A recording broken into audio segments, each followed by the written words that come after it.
Сәлем балалар. Бүгін біздің каналда математика 3-ші сыныптың 2-ші сабағы. Сабақтың тақырыбы разрядты қосылғыштардың қосындысы. Бірінші есепке балалар назар аударайық. Шөл далада жауын шашын аз түскендіктен онда ерекше өсімдіктер өседі. Ондықтары мен бірліктері жоқ үш таңбалы сандарды тауып, оларды жаз. Сонда сен Қазақстанның шөл даласында қандай өсімдіктер өсетінін білетін боласың. Басқа да өсімдіктердің өсу ортасы туралы ақпарат ізде дейді. Бізде бұл жерде не нәрсе сұрап тұр? Ондықтар мен бірліктері жоқ үш таңбалы сандарды тауып жазсын деп тұр. Бұл жерде 300 дегенде сексеуіл тұр, 300. Бұнда 3 жүздігі бар, ондығы жоқ және бірлігі жоқ. 0,0 деп тұр. Келесі 600. Бұл да тура солай. Жүздігі 6, ондығы мен бірлігі жоқ. Келесі 400. Бұл да тікен. Бұнда жүздігі 4, бірлігі мен ондығы жоқ. Келесі 800. Бұнда жүздігі 8, бірлігі мен ондығы жоқ. Ал 708 бен 940, яғни алоэ мен кактус, бұлар кірмейді, өйткені 708-де 700-дік болғанмен ондығы жоқ, бірлігі бар. Ал кактуста 940-та жүздігі бар 9, ондығы бар 4 деген, және бірлігі жоқ 0. Бұл екеуі кірмейді балалар. Бұл сабақ сіздерге түсінікті болды деп ойлаймын. Яғни Қазақстан шөл даласында бізде сексеуіл өседі екен, бетеге өседі екен, тікен және жүзген деген шөптер өседі екен. Балалар, бізде келесі екінші есеп. Жүздікті үлкен шаршымен, ондықты кіші шаршымен белгіле. 100 санды неше ондық болса, сонша кіші шаршының суретін сал немесе жабыстыр дейді. Бұл жерде балалар 100 санында 1 жүздік, 10 ондық және 100 бірлік болады балалар. Енді 1 жүздіктің суретін салатын болсақ, үлкен шаршығы аламыз 1 жүздікті, 10 ондықты кішірек шаршығып 10-ға аламыз 1, 2, 3, 4, 5, 6, 7, 8, 9, 10. Міне 10. 100 бірлікті өздерің балалар дәптерге кішірек шаршығып жазып сызып алсаңдар болады. Келесі балалар, бізде үшінші есеп. Разряд дегеніміз не? 135 санды 3 разряд бар. 1 жүздік, 3 ондық және 5 бірлік. Бұл санды разрядты қосылғыштардың қосындысы түрінде де көрсетуге болады екен. 135-іміз не нәрсеге тең екен? 1 жүздікке оған қосамыз 3 ондықты, оған қосамыз 5 бірлікті. Оны былайша 100 қосу 30 қосу 5 деп белгілеп көрсетуге болады. Астында 135 сантиметр тең болады 1 метр қосу 3 дециметр қосу 5 сантиметр дейміз. Бұл жерде 1 метріміз қаншаға тең? 100 сантиметрге тең. 3 дециметріміз 30 сантиметрге тең, 5 сантиметріміз солай 5 сантиметр болып қалады. Келесі бізде балалар 4-ші есептің А пункті түсіндір және есепте дейді. Мына жерде балалар бізде 565 санын жүздікке, ондыққа және бірлікке бөліп жазыпты. Енді бізге астындағы есептерді қазір біз шығарып көрсетеміз. Міне 400 қосу 50 дейді, тең 450. Бөліп жазып жатырмыз. Келесі 400 және қосу 5 деп тұр.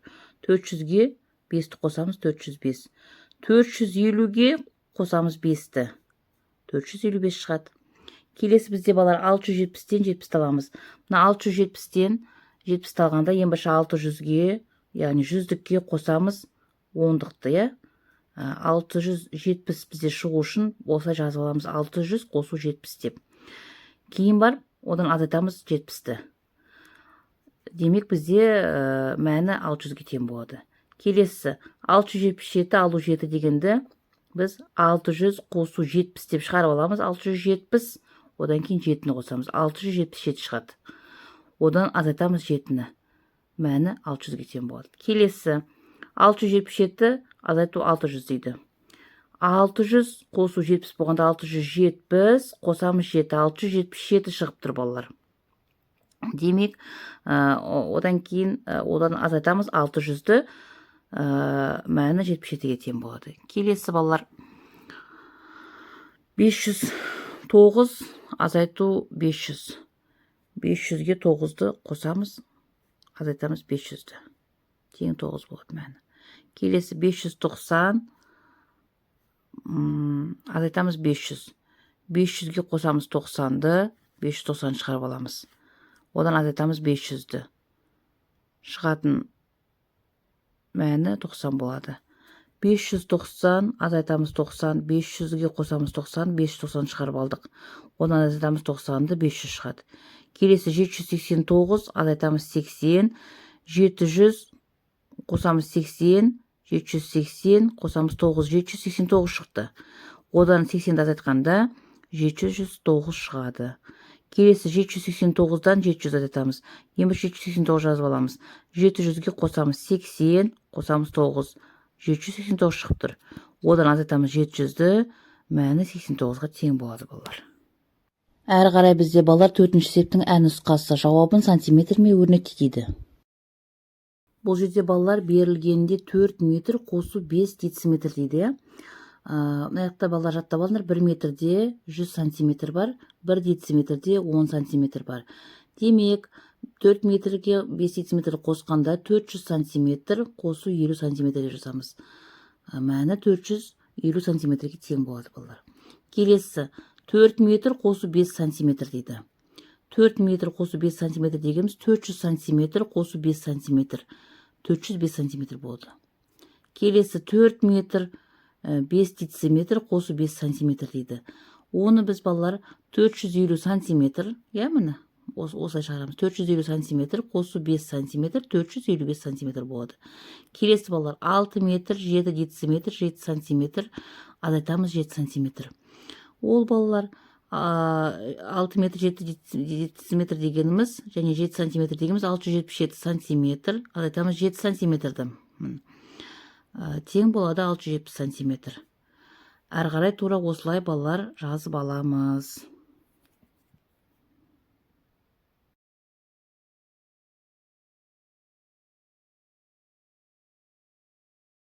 Балалар, бізде келесі тапсырма 5-ші. Сандарды разрядты қосылғыштардың қосындысы түрінде көрсет дейді. Разрядты көрсеткішке балалар жүздіктер, ондықтар және бірліктер кіреді. 354 санын алайық. 354 санын шығару үшін біз 300-ге қосамыз 50-ді, қосамыз 4. Жалпы 354 саны шығып тұр. Енді оны біз 300-дік, қосамыз 5 ондық және қосамыз 4 бірлік деп жазып аламыз. Келесі 642 саны. 642 санын жазу үшін біз 600 жүздігін жазып аламыз. Қосамыз оған 4 ондықты қосамыз және оған қосамыз 2 бірлікті. Енді жазу түрінде көрсетейік. 6 жүздік, қосамыз 4 ондық, қосамыз 2 бірлік. Тура солай 438 санын. 400 жүздігін жазып аламыз. Қосамыз оған ондықты, 3 ондықты және қосамыз 8 бірлікті. Және ол тең болады 4 жүздік, қосамыз 3 ондық және қосамыз 8 бірлік. Тура осылай балалар қалғандарында жазып алыңдар.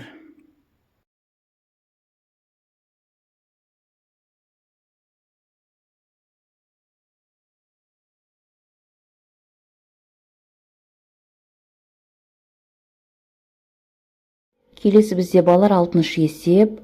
Метеоролог бір ай бойы ауа температурасының көрсеткішін 200 рет, бұлтты күнде 40 рет, ал жауын шашынды 5 рет белгіледі. Ол барлығы қанша мәлімет жинады дейді. Әуелі балалар бұл 6-шы есепті шығармас бұрын ең бірінші метеорология мен метеоролог деген екі сөзін айырмашылығын және мәндерін түсініп алайық. Метеоролог деп біз мамандық айтамыз. Метеоролог деп табиғат құбылыстарын зерттейтін мамандық айтамыз. Ал метеорология дегеніміз жер атмосферасы және ондағы болатын құбылыстар туралы ғылымды айтатын боламыз балалар. Енді есебімізге кірсек. Бұл жерде балалар метеоролог ауа температурасының көрсеткішін 200 рет, бұлтты күнді 40 рет, ал жауын шашынды 5 рет белгілегенін көрсетіп тұр. Демек біз берілгеніне, есептің берілгеніне ауа температурасының көрсеткішін 200 рет деп жазып қоямыз. Міне бізге қалай берілді, солай біз жазамыз. Бұлтты күнді 40 рет, жауын шашынды 5 рет белгілеген көрініп тұр. Бізге табу керек нені? Барлық қанша мәлімет жинады дейді. Барлық қанша мәлімет жинады дейді. Енді шешуіне біз осылардың бәрін қосамыз. 200-ге 40-ты қосамыз және 5-ті қосамыз. 2 жүздік, 4 ондық, 4 ондық, 5 бірлік. Барлығы 245 рет мәлімет жинаған екен жауабында.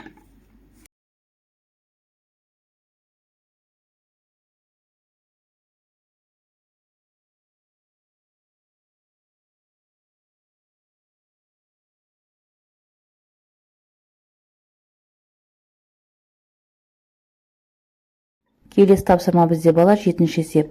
Сан сәулесін сыз, теңсіздікті таңда. Сан сәулесінде оның шешімдер жиынын белгіле, кез келген 5 мәнді жаз дейді. Бірінші есепке назар аударайық балалар. Мына жерде x артық 200-ден деп тұр. Демек біз сандық сәулені сызып аламыз. Сызып алдық. 200-ді белгіледік. Және 200-ден 1000-ға дейінгі кез келген санды жазып шығамыз. Мына жерде мен кез келген сандарды жазып шықтым. Бұл жерде өздерің кез келген 1000-ға дейінгі сандар жазып шықсаңдар болады. Мен мына жерде 350 артық 200-ден, 410 артық 200-ден, 580 көп 200-ден, 650 көп 200-ден, 790 көп 200-ден деп жазып шықтым. Кез келген 5 сан деп тұр. Өзі басында 5 мәнді жаз деп тұр. Келесі бізде x кем 550-ден. X кем 550-ден деп жаздым. Сандық сәулені сыздым. 100-ді белгілеп қойдым да. Мына жерде мына 500 бен 600-ың ортасында 550. Бізде өйткені мәні 550 деп тұр. Демек 550-ден кем 100-ге дейінгі. Мен мына жерде ойша сандарды алып шықтым. 550-ге дейінгі сандарды. Яғни 100-ден 550-ге дейінгі. 110 кем 550-ден. 250 кем 550-ден. 330 кем 550-ден, 480 кем 550-ден және 520 кем 550-ден деп. Келесі бізде x артық 290-нан дейді. Бұнда да балар тура солай жазып алдым да, сандық сәулені сызып алдым.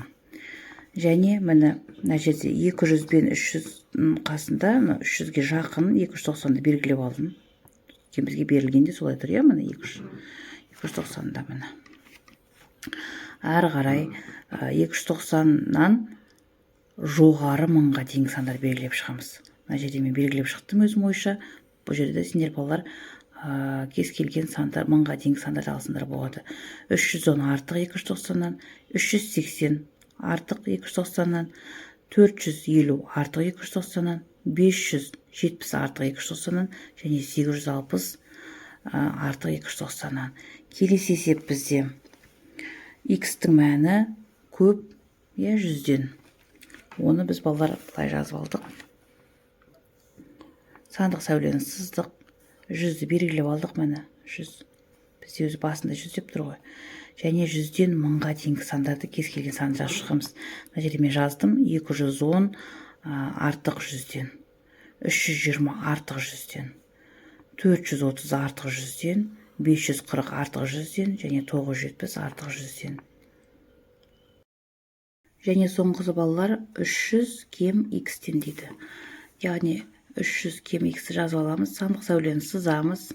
Мына 300-ді мына мен белгілеп қойдым. 300-ден 1000-ға дейінгі кез келген санды жазамыз. Мына ойша жаздым. 300 кем 320-дан, 300 кем 465-тен, 300 кем 520-дан және 300 кем 670-тен, 300 кем 770-тен. Бұл жерде балалар сендер өздерің ойша кез келген санды алып жазсаңдар болады.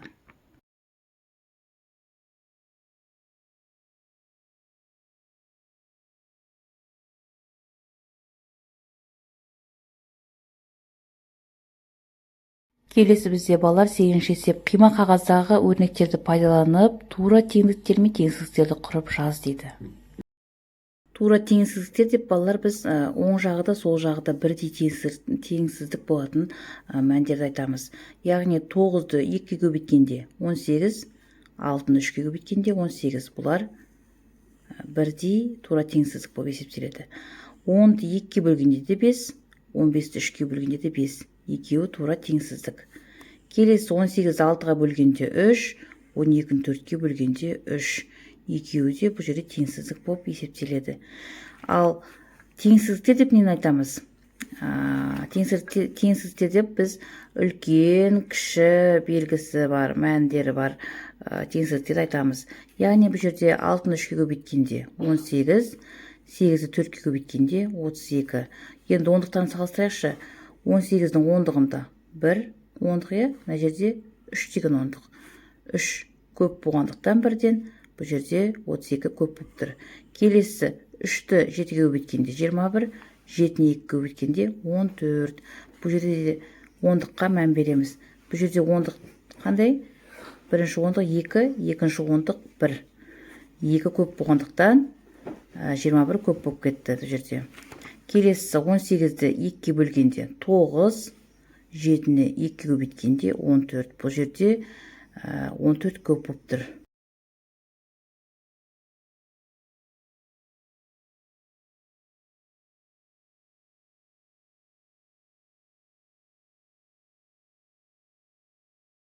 Келесі бізде балалар 9-шы есеп көрсетілген өлшем бірліктеріне өрнекте дейді. 9-шы есепте балалар біз өлшем бірліктерінің бәрін центнерді және килограмды көрсетуіміз керек екенбіз. Бұл жерде 350 килограммыз, 3 центнер 50 килограмды жазамыз. Неге? Өйткені бізде 1 центнер 100 килограмға тең. 350 килограмм, 300 килограмм дегеніміз 3 центнері. 3 центнер 80 килограмм дегеніміз 380 килограмм. 300 килограммыз 3 центнерге тең. Тура солай 2 центнер 5 килограммыз 205 килограмм. 2 центнер 40 килограмм дегеніміз 240 килограмм. 100 килограммымыз 10 центнерге тең. Сәйкесінше 270 килограмм 2 центнер 70 килограмм.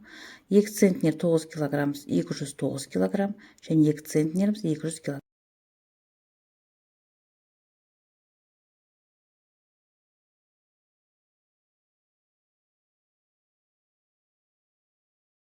Соңғы 10-шы тапсырма балалар. 9, 1, 8 цифрларынан тұратын барлық 3 таңбалы сандарды құр. Оларды кемір етімен жаз дейді. Балалар бұл жерде 9, 1, 8 сандарынан 3 таңбалы сан құрастыратын болсақ, 918, 981, 198, 189, 819 және 891 деген сандарды құрастырады екенбіз. Ал оны кемір етімен жазатын болсақ, 981, 918, 891, 819, 198 және 189 деп жазамыз. Осымен балалар 2-ші сабақ аяқталды. Сабақтың соңына дейін көргендеріңе рахмет. Сабақ ұнаса лайк басып тіркеліп алыңдар. Қоңырау белгісін басыңдар. Жаңадан шыққан сабақ сендерге бірінші болып көрінеді.